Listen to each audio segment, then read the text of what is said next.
Welcome to Vintage Coin Op Restorations and one of our latest projects. Here is something that is absolutely incredible. It is a metal cabinet, and the first thing that comes to mind when people see this, they're thinking of Chester Pollard. They're thinking of Chester Pollard's derby, golf, and soccer. But as we get closer, there's nothing like it. They're horses, and they're all have riders, and they have polo sticks in their hands. And as you would guess, you can control them.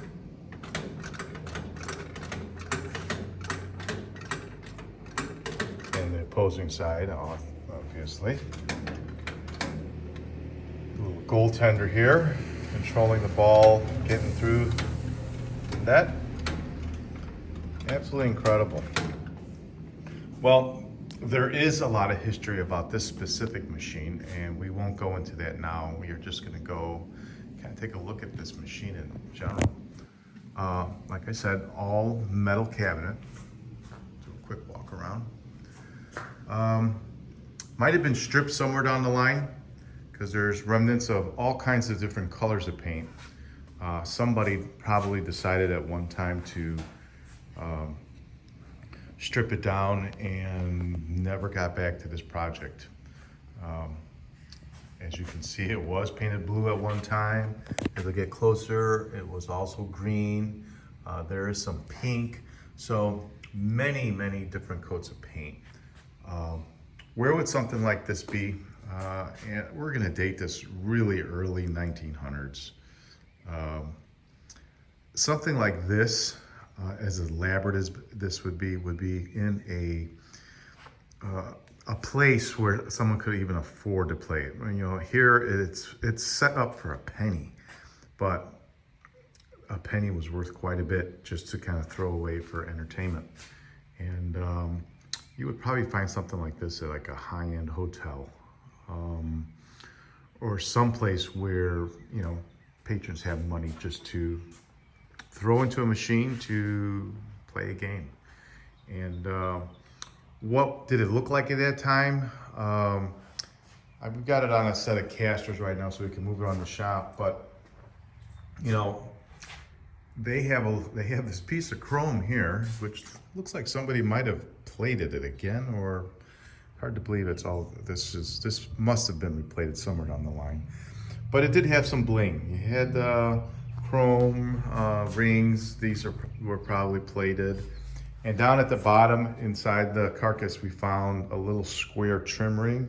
So the bottoms of the legs, they were trimmed out with chrome also.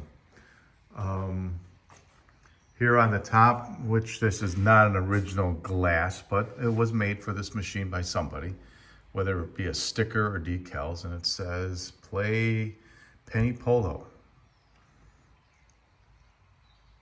Turn the crank to release the ball, and that is right here. Turn it. And what it does, it pops up the ball, and it'll either go left or right, completely by chance. The game begins. And I think the game ends when somebody gets it into the cage. And you'd be saying, well, that was a lot for one penny, but that's the whole point. The whole point was not for you to play very long in this game, but the whole point was for them to make money. So as soon as you got the ball into the basket, it goes down, and guess what? It stays there until you put another penny in to continue the game. So we're gonna take off the back panel, take a look inside the machine. So stay tuned. And here we are with the playfield removed. And we're just kind of going over the cabinet itself. Typically, I would say, like with Chester Pollard, we always had them in a wood cabinet. Here it was obviously metal we're looking at. And someone would say, maybe somebody made it. Well, someone did make it, but it wasn't made crudely at all. It was manufactured probably in by a company.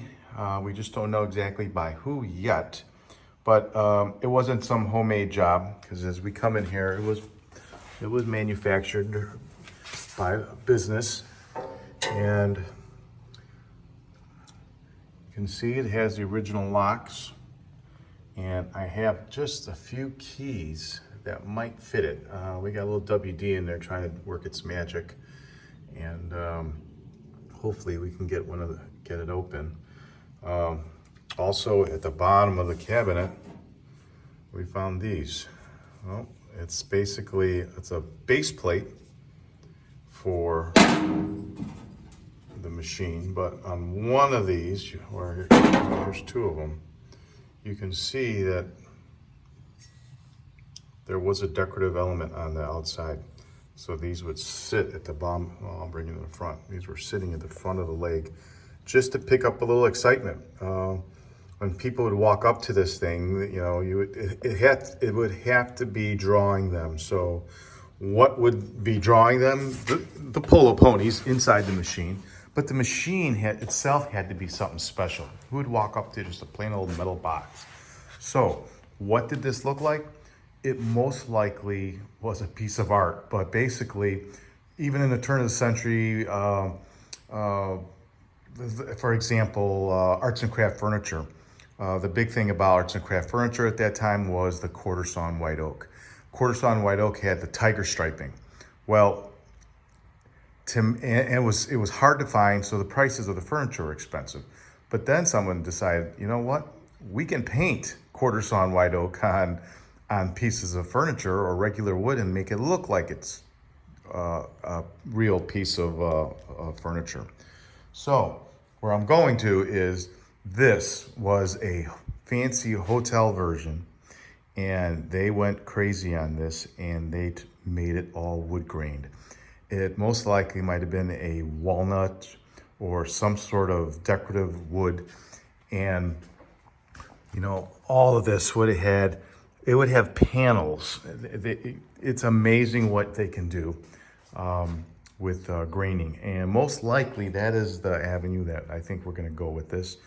This cabinet will be wood grained and probably a mahogany with different decorative elements. And then of course, you know, we'd have to make new ones of these, where at the bottom, you would have this little element of, you know, a little bit of balance chrome on the bottom. You'd have your handles. These would be probably plated. This would be also wood grained, but it would be wood grained probably horizontal.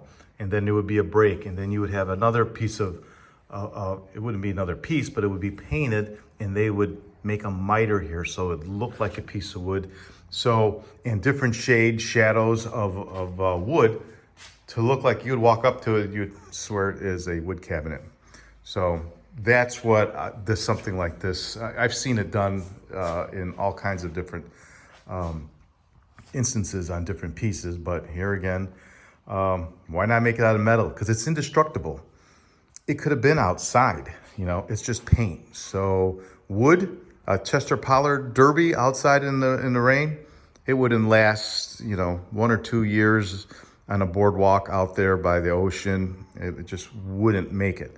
This thing, you know, obviously you can see that it's still here in 2025, and it's been painted so many different colors.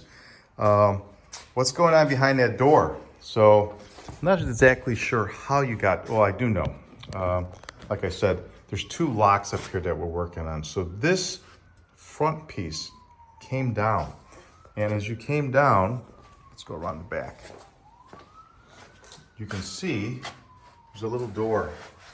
And look at the size of the coin box. It's like a stagecoach box, okay. So let's come around.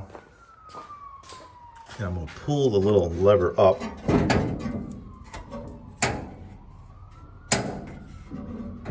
Let's see if I can get it out of here. Let me put my phone down for 1 second.